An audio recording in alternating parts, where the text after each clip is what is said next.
അച്ചച്ചനിക്ക് വന്നേ, ഇങ്ങ വന്നേ പറയട്ടെ.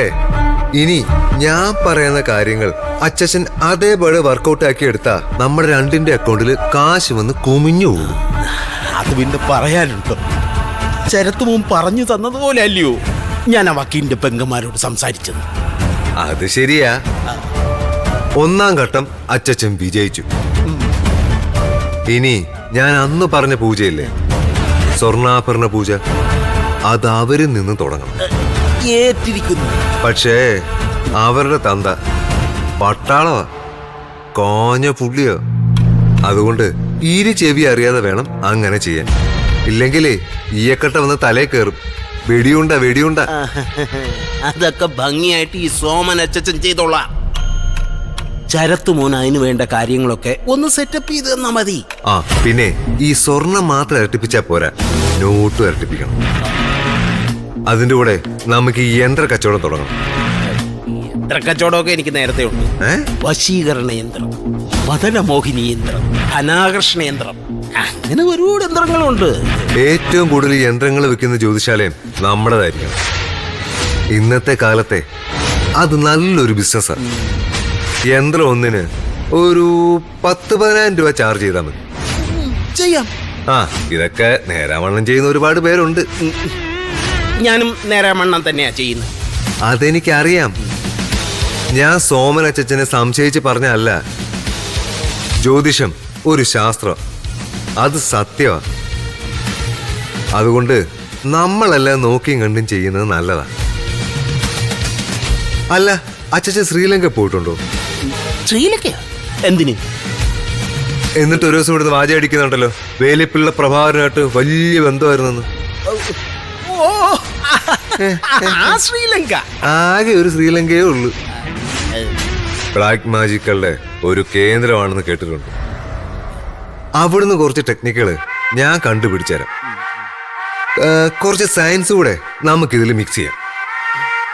വായുവിൽ നിന്ന് ആപ്പിൾ എടുക്കുക, വായുവിൽ നിന്നും ഭസ്മം എടുക്കുക, ഇതൊക്കെ മാജിക്കുകളാ. സോമൻ അച്ചച്ചനെ ഞാൻ പഠിപ്പിച്ചുതരാം. പക്ഷേ ചില കാര്യങ്ങളില് സോമൻ അച്ചച്ചൻ എന്റെ കൂടെ നിൽക്കണം.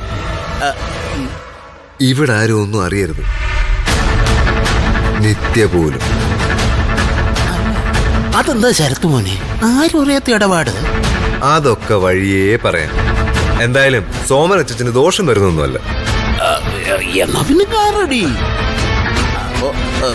വാമിനി അറിയണ്ടല്ലേ? വേണ്ട. പിന്നെ ശരത്തിന്റെ മനസ്സിൽ എന്താണെന്ന് അറിയാൻ സോമൻ അച്ചച്ചൻ ശംഖ് കറക്കൊന്നും വേണ്ട. കാരണം ഒരു ശംഖിനും ചെന്നെത്താൻ കഴിയാത്തത്ര ആഴമുള്ള കടൽപ്പരപ്പാ ഈ ശരത്തിന്റെ മനസ്സ്. കട്ടയ്ക്ക് കൂടെ നിന്നാ മതി.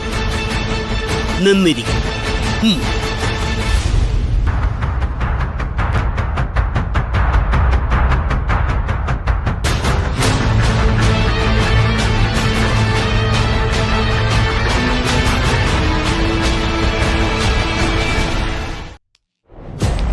ആ ഞാൻ പറഞ്ഞ ദിവസം തന്നെ പലിശ കൊടുക്കുമല്ലോ.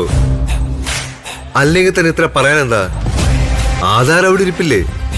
ശരത്തേട്ടാ, ആ ഞാൻ തിരിച്ചു വിളിക്കാം. എന്താ നിത്യകുട്ടി? അല്ല, പലിശയുടെ ആധാരത്തിന്റെയും കാര്യം ശരത്തേട്ട ഫോണിലൂടെ പറയുന്നത് കേട്ടല്ലോ. എന്താ അത്? അത് പിന്നെ നമ്മുടെ വില്ലേൽ ആൾക്കാരെ വിളിച്ചത്. അതിന്റെ ആധാരം അവരുടെ കയ്യിലല്ലേ. ബാക്കി പൈസ അടച്ചാലേ നമ്മുടെ കയ്യിലോട്ട് തരൂ. അതിന് നമ്മള് പലിശ കൊടുക്കുന്ന എന്തിനാ? അപ്പൊ ലോൺ എടുത്ത് കാര്യങ്ങൾ ചെയ്യുമ്പോ പിന്നെ പലിശ കൊടുക്കണ്ടേ? നീ ഇങ്ങനെ ഒരു പൊട്ടി. ഓ അതായിരുന്നോ? ഇടയ്ക്കേ ഭാമിനി അമ്മച്ചി ചോദിച്ചായിരുന്നു വില്ലയുടെ കാര്യം, പണി എന്താ എന്നൊക്കെ. ഭാമിനി അമ്മച്ചിക്ക് എന്താ നമ്മുടെ വില്ലയുടെ കാര്യത്തിൽ ഉൾക്കണ്ട? അതല്ല ശരത്തേട്ടാ, സത്യം പറഞ്ഞ ഭാമിനി അമ്മച്ചിക്ക് മുത്തശ്ശിയുടെ പേരിലുള്ള ആ സ്ഥലത്തിന്റെ മേലൊരു കണ്ണുണ്ട്. ഓ അങ്ങനെ ഒരു കണ്ണുണ്ടെന്ന് എന്റെ കണ്ണുകൊണ്ട് മുന്നേ കുട്ടി കണ്ടതാ.